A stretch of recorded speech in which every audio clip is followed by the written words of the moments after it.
తాకట్టులో ఉన్న బంగారాన్ని విడిపించి ఆ రోజు ఆన్లైన్ రేటుకే మేము కొంటాం. Sharma gold company. నమస్తే, వెల్కమ్ టు సుమన్ టీవీ. నేను గిరిజ. ఇవాళ మనతో పాటు ప్రముఖ ఆధ్యాత్మికవేత్త, భారతీ శంకర పీఠ వ్యవస్థాపకులు బ్రహ్మశ్రీ తిరుపతి మూర్తి అవధాని గురువు గారు ఉన్నారు. వారితో మాట్లాడిద్దాం. గురువు గారు నమస్కారం. ఓం శ్రీ మహాగణాధిపతయే నమః. గురుగారు, ఈ సోమవారం మనకి ఆరుద్ర నక్షత్రం వస్తుంది అని అంటున్నారు. సో ఈ ఆరుద్ర నక్షత్రం మార్గశిర మాసం, అందున సోమవారం. అసలేంటి గురువుగారు, ఈ ప్రత్యేకత ఏంటి? ఏం చేస్తే మంచిది అంటారు? భస్మాభ్యక్త మనంగదేహ దహన జ్వాలావలీలోచనం. మార్గశిర మాసం ఆరుద్ర నక్షత్రము అంటే మామూలుగా చాలా అంటే చాలా ఉత్కృష్టమైనటువంటిది. అందులోనూ ఆ మార్గశిర మాసంలో సోమవారంతో కూడినటువంటి ఆరుద్ర నక్షత్రము అంటే జన్మకృత దోషాలన్నీ కూడా భస్మమైపోతాయి. ప్రతి ఒక్కరూ కూడా మీ అందరికీ చెబుతున్నాను, మీ జీవితం ఉద్ధరింపబడాలి, మనం క్షేమంగా ఉండాలి. చిన్నప్పటి నుంచి పుట్టిన దగ్గర నుంచి చేసిన పాపాలు అనగా రెండు విషయాలు చెప్పి ఇందులోకి వస్తామండి. దరిద్రమైన కాపీనం, ఆశ, దురాశ, అత్యాశ, ఈ వీటితోటి మనం పుడతామండి.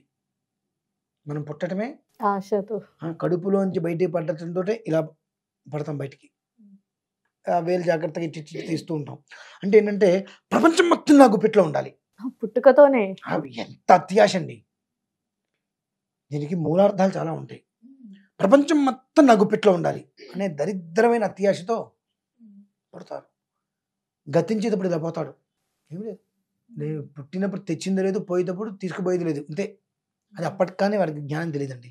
ఆ జ్ఞానాన్ని మనకు తెలిపేటువంటిది జన్మకృతంగా మనం పుట్టిన దగ్గర నుంచి ఈ క్షణం వరకు ఉన్నటువంటి దోషాలు పాపాలని భస్మం చేసేటువంటిది జ్వాలావలీలోచనం అన్నాం. భస్మాభ్యక్త మనంగ దేహ దహన జ్వాలావలీలోచనం. మన లోపల ఒక మనిషి ఎదిగిపోతుంటే మంట, ఉక్రోషం, ఈర్ష్య, అసూయ, రాగద్వేషాలు అనేటువంటివి ప్రజ్వలిస్తూ ఉంటాయి. విపరీతంగా అవి ప్రజ్వలిస్తూ ఉంటాయి లోపల నుంచి. ఏదైనా ఒక మనిషి మనకన్నా వెనకున్నవాడో, మనతో పాటు సమానంగా ఉన్నాడు, ఒక అడుగు ముందుకు వెళ్ళాడు అన్నా, అప్పో సొప్పో చేసి ఓ బండి కొనుక్కున్నాడని ఇంకోటి కొనుక్కున్నాడు, కడుపున అన్నం తింటున్నాడు అంటే మనం ఓర్చుకోలే స్థితి. అటువంటిదంతా కూడా భస్మం అయిపోయి ప్రశాంతమైన వాతావరణాన్ని ఇచ్చేటువంటి చక్కటి పర్వదినం సోమవారం. చక్కగా సోమవారం రోజు నాడు ప్రతి ఒక్కరూ కూడా జాగ్రత్తగా వినండి. మీ క్షేమాన్ని కూడా చెప్తున్నా. నాకు ఎందుకంటే కర్మ అనుభవిస్తారు. కర్మ నుంచి బాగుపడండి. బాగుపడకుండా ఉండడానికి అనేక విఘ్నాలు వస్తాయి. బాగుపడండి.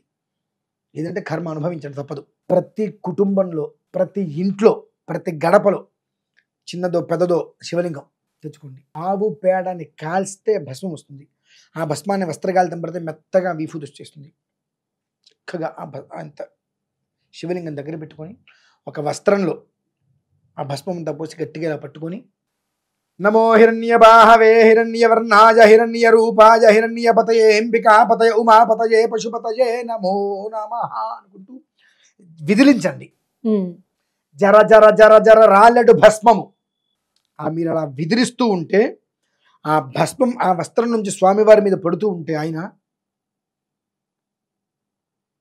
ఎంత అద్భుతంగా శ్మశానంలో నాట్యం ఆడతారు తెలుసమ్మా.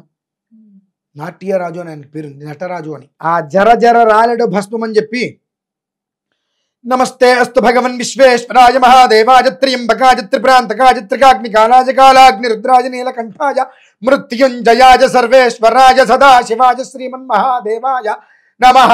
ఓం నమః శివాయ. ఏమి రావట్లా. ఆ పదంతో ఆ భస్మాన్ని అలా పట్టుకొని వస్త్రంతో స్వామివారి మీద విదిలిస్తూ, గంట కొడుతూ విదిలిస్తూ ఉంటే ఆ భస్మం అనేటువంటి స్వామివారి మీద జర జర జర జర జర రాలుతూ ఉండగా స్వామివారు ఆ లోపల ఉండి చక్కగా నాట్యమాడుతూ ఉంటారు. ఈ నాట్యమాడటం వల్ల భూత ప్రేత పిశాచ బద్ధ బ్రహ్మ రాక్షస యక్ష యమదూత శాకిని ఢాకిని హాకిని సర్ప శ్వావత తస్కర జ్వరాది ఉపద్రవాదులన్నీ కూడా పూర్తిగా దూరం అయిపోవటమే కాకుండా ఆ ఈశ్వరుడు త్రిశూలాన్ని పట్టుకొని ఈ 16 రకాల దోషాలు కూడా ఏది మన కాంపౌండ్ వాళ్ళంటే మన ఇంట్లోకి రాకుండా ఇంటి ముందు ద్వారపాలకుల్లాగా రక్షక భటులాగా భగవంతుడు నిలబడి ఉంటాడమ్మా. అంత గొప్పది ఆరుద్ర నక్షత్రం సోమవారం మార్గశిర మాసంలో కలిసి రావడం అనేటువంటిది మనకున్నటువంటి అన్ని రకాల సమస్త కొరత దోషాలన్నీ కూడా నిర్వీర్యం చేసేస్తాడు. ఆయన అక్కడ కూర్చొని చేయకపోతే ఈ భూత ప్రేత పిశాచ గణాలన్నీ కూడా ఊరి మీద పడి సర్వనాశనం చేస్తూ ఉంటారు. మనం వింటుంటాం, వాడికి దయ్యం పట్టింది, వీడికి గాలి పట్టింది, ధూళి పట్టిందని చెప్పి. ఆ భూత గణాలన్నీ కూడా శ్మశానం నుంచి పక్కకి వెళ్లకుండా మనం అభిషేకం చేస్తుంటే ఆ భస్మార్చనలో ఆయన తాండవిస్తూ వారందరికీ కూడా కనువిందు చేస్తూ అక్కడే ఉంటాడు. కాబట్టి భస్మార్చన ఆ రోజు చేయాలి. అనంతరం పెరుగన్నంతో అభిషేకం చేయాలమ్మా. చక్కటి పెరుగు తీసుకొని అన్నం కలిపి చక్కగా పసిపిల్లవాడికి మనం గోరుముద్దలు ఎలా ప్రేమగా తినిపిస్తామో ఆ రకంగా చక్కగా శివలింగం మొత్తం వద్దాలి. దానివల్ల ఏం జరుగుతుంది తెలుసమ్మా? పాపోపశమనం. అంటే ఈశ్వరుడు పిల్లలు ఉన్నారు, సంతానం ఉంది, భార్య ఉంది, సంసారం ఉంది, అన్నీ వదిలేసి నీ కోసం, నా కోసం, ఆయన కోసం, మన కోసం ఆయన ఇల్లు మంచు పర్వతం అంత చల్లటి ప్రాంతం అంతా వదిలేసి శ్మశానంలో కూర్చొని చితిమంటల మధ్యన ఈ భూతగణాల ద్వారా దేశం నాశనం అవ్వకూడదు, ఏ ఒక్క మనిషి ఇబ్బంది పడకూడదు అని చెప్పి అక్కడ నాట్యం ఆడుతూ ఆ వేడి తగులుతూ ఉంటుంది. వెంటికి అంత వేడి తగులుతున్నప్పటికీ కూడా మనం భస్మార్చన చేస్తుంటే ఆ వేడిని తట్టుకుని ఆయన అభిషేకం చేసి అక్కడ నాట్యం ఆడుతూ ఉంటాడు కదా. నాట్యం ఆడి అలా ఉన్నప్పుడు ఆ వేడి ఆయన చుట్టుముట్టేస్తుంది. ఈ పెరుగు అన్నము కలిపి ఆయనకి మనం అభిషేకం చేసినప్పుడు చక్కగా అద్దినప్పుడు తాపోపశమనం, ఆ వేడి నుంచి ఆయన బయటపడతాడు. చల్లగా అనిపిస్తుంది ఆయనకి. చూసుకుంటాడు ఒక్కసారి శరీరం అంతా. ఇంతటి శ్మశానంలో చితిమంటల మధ్యన నా దేహం చల్లగా ఉందా, ఎవరు చేశారు? మనం పేరు చెప్పక్కరా, ఆయనకి తెలిసిపోతుంది చూడంగానే. ఆ కుటుంబంలో జీవితంలో తాపం లేకుండా చేస్తాడమ్మా. అంత గొప్పటి రోజు ఆ రోజు. మొదటిసారి భస్మాభిషేకం చేసింది, ఆ భస్మాన్ని తీసి జాగ్రత్తగా పక్కన పెట్టుకొని పెరుగన్నంతో అభిషేకం చేసిన తర్వాత మళ్ళీ ఆ పెరుగు మొత్తం తీసుకొని అన్నం మొత్తం తీసుకొని పక్కన పెట్టుకొని మళ్ళీ భస్మాభిషేకం. పెరుగన్నం తర్వాత పెరుగన్నాన్ని మొత్తం తీసి పక్కన పెట్టి నీళ్ళతో శుభ్రంగా కడిగి మరలా భస్మాభిషేకం. ఈ రకంగా చేసిన తర్వాత తెల్లటి బియ్యంతో అక్షతం, మన బియ్యంతో తెల్ల అక్షతం, ధవలాక్షతలు అంటారు. అంటే అందులో పసుపు కుంకుమ కలపకుండా కుదురుతా నువ్వులు వేసుకొని తడిపి ఆ నువ్వులతో స్వయంవారి మీద చేసుకోవడం. ఎప్పుడైతే మరలా మనం ఫస్ట్ భస్మంతో అభిషేకం చేసి అనంతరం పెరుగన్నంతో అభిషేకం చేసి అనంతరం మళ్ళీ భస్మంతో అభిషేకం చేస్తాము, యావత్ జగత్తు మొత్తంలో ఎన్ని విధములైన ఎన్ని రకములైన ఫలపుష్పాదులు ఉన్నాయో ఆ ఫలపుష్పాదులు తీసుకొచ్చి స్వామివారికి అభిషేకం నివేదన పెట్టంటే ఫలితం ఆయన మనకు ధరపుస్తాడమ్మా. కేవలం భస్మం పెరుగన్నంతో అభిషేకం. అందులోనూ మామూలుగా ఆరుద్ర నక్షత్రం రోజు నాడు చేస్తే ఒక రకమైన ఫలితం.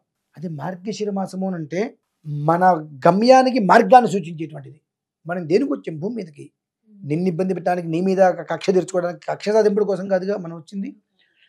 మనం తింటూ నలుగురికి ఆ కడుపు నింపుతూ నలుగురు ఆఖరి తీరుస్తూ విష్ణు సన్నిధి చేరడానికి మనం వచ్చాం.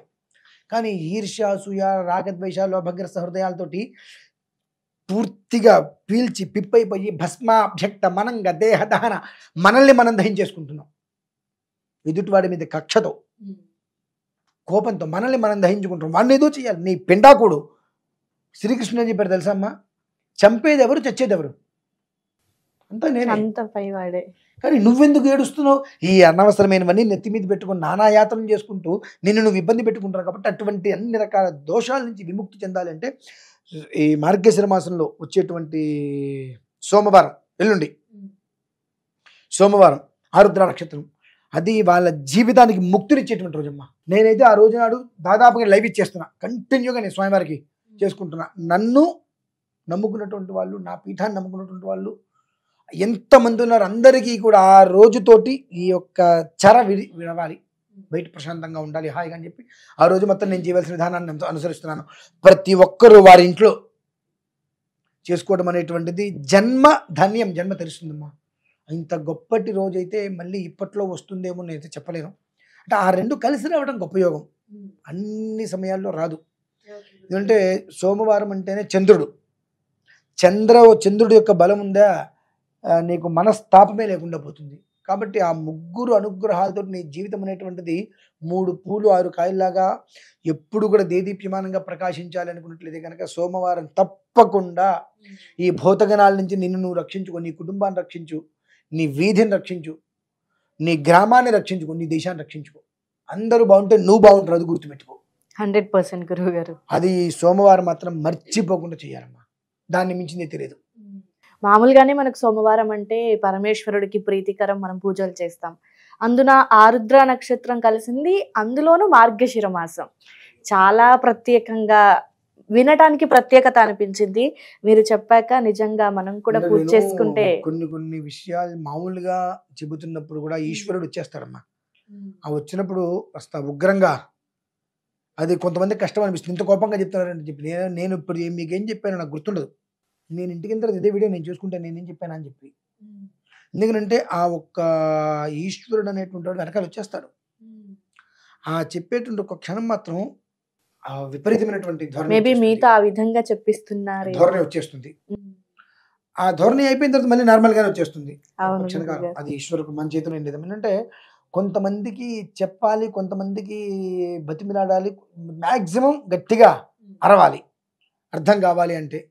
కాబట్టి భగవంతుడి యొక్క అనుగ్రహం కావచ్చు. నేను అలా మాట్లాడడానికి నా ప్రమేయం ఏం లేదు అందులో. అది మాత్రం చాలా తెలుసు. చక్కటి వివరణ, విశ్లేషణ. ఆ రోజు మనం ఏ విధంగా పూజ చేసుకుంటే మన జీవితం బాగుండాలి అనేది చాలా మందికి ఈ విషయం తెలియదు కావచ్చు. సో కానీ మీరు చెప్పిన తర్వాత నిజంగా పూజ చేసుకోవాలని నాకే అనిపిస్తుంది. అంటే చూసే ప్రేక్షకులకి 100% చేసుకుంటారు గురువు గారు. సో మీరు ఇంత చూసే ఇంతమంది ఇన్ని వేల మందికి మీరు చెప్పిన ఒక మాట నిజంగా వాళ్ళ పుణ్యంలో మీ భాగం అన్నమాట. ఈశ్వర కృప అదే విధంగా. చాలా చక్కటి వివరణ తెలియజేశారు గురువు గారు. ధన్యవాదాలు.